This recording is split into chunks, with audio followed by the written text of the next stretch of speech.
திருந்த மாட்டேன்ல. திருந்துறதா? அது எங்க அண்ணனோட அகராதியிலே கிடையாதேடா. இந்த 41 பேர் இறந்ததுக்கான காரணம் திமுக தான்றத இந்த 5 வருஷ ஆட்சியில சொல்லி காட்டிக்கிட்டே இருப்பாரு. நீங்க வேணா பார்த்துக்கிட்டே இருங்களேன். அதே மாதிரி இந்த 41 பேர் இறந்ததுக்காக நானும் பொறுப்பேத்துக்கிறேன்ற வார்த்தை அவர் வாயிலிருந்து வராது. அதே மாரி இந்த 41 பேர் இறந்ததுக்கான காரணம் திரைக்கவர்ச்சியும் பக்குவமின்மையும் தான்றத நான் சொல்லல. நேத்து விஜய் அவர்கள் பக்கத்துல இருந்துட்டு விஜய் சார் என் கூட ஃபோட்டோ எடுக்கும்போது என் தோள் மேல கை போட்டு ஒரு ஃபோட்டோ எடுத்துக்கலாமேன்ட்டு கேட்ட எம்.ஆர். விஜயபாஸ்கர் அவர்களோட கூற்றும் இதுதான். வருந்த மாட்டேன்ல. வருந்துறதா? எங்க அண்ணன் இந்த சம்பவத்துக்கு அப்புறம் எவ்வளவு வருத்தப்பட்டாரு தெரியுமா?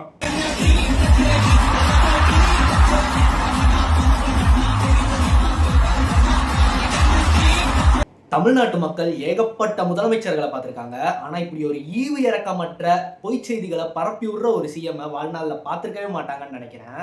அதாவது விஜய் அவர்கள் கரூருக்குள்ள நுழையும் போதே எந்த ஒரு காவல்துறையினர்களும் அலர்ட் தெரிவிக்கல. அதாவது இங்க வந்து சுச்சுவேஷன் சரியில்லை, நீங்க மீட்டிங்கை கேன்சல் பண்ணிக்கோங்கன்ற மாதிரியான எந்தவித அலர்ட்டும் தெரிவிக்கல.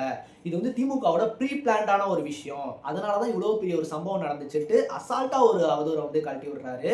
ஆனா இதுக்கு அன்னைக்கு அந்த சம்பவம் நடந்த ஒரு வாரத்துக்குள்ளேயே அன்னைக்கு சட்ட ஒழுங்கு டிஜிபியா இருந்த டேவிட்சன் தேவாசீர்வாதம் அவர்கள் ஒரு தெளிவான விளக்கத்தை வந்து கொடுத்திருப்பாரு. Finally coming to the point of government job.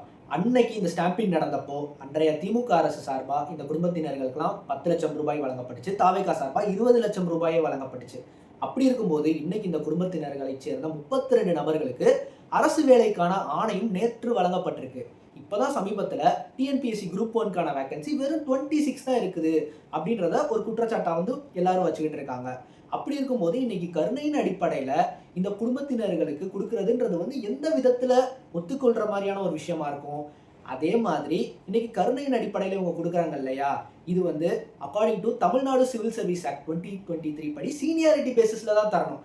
அதாவது இன்னமும் 5-6 வருஷத்துக்கு சில வேகன்சிலாம் நிரப்பப்படாமையே இருக்கும் சீனியாரிட்டி பேசிஸில். அதாவது அவங்க பேரண்ட்ஸ் வந்து கவர்மெண்ட் ஜாப்ல இருக்கும்போதே இறந்து போயிருப்பாங்க, அவங்க வாரிசுக்கு அந்த வேலை வரும். அடுத்து அவங்களுக்கான வேலையை இன்னும் கிடைக்காம நிலுவையில் இருக்கும்போது இவங்களுக்கு அந்த ஆணையை வழங்கி அவங்களுக்கு வந்து அரசு வேலையை உறுதிப்படுத்துறத எந்த விதத்துல சட்டம் வந்து அனுமதிக்கும்ன்றதையும் நம்ம ஒரு கேள்வியை வந்து கண்டிப்பா முன்வச்சாகணும். எப்படி ஊராம் வீட்டு நெய்யில உங்க வீட்டுக்கு ஸ்வீட் செய்யாதீங்கன்னு அர்த்தம். அவ்வளோதாங்க. இவங்க மாற்றம்ன்ற பேரில் சொசைட்டியெல்லாம் ஒன்றும் மாற்ற மாட்டாங்க. இவங்களுக்கு ஏற்ற மாதிரி நம்ம தான் மாறிக்கணும். ஏன்னா இவங்க கடைசி வரை அரசியல் பேசவே மாட்டாங்க. இந்த 5 வருஷமும் இந்த பிளேம் கேமை போட்டு எப்படியாச்சும் ஓட்டிட்டு போய்கிட்டே இருப்பாங்க. ஓட்டு ஓட்டு ஓட்டு ஓட்டு ஓட்டு ஓட்டு ஓட்டு ஓட்டு வராம் பாரு வேட்டக்காரன்.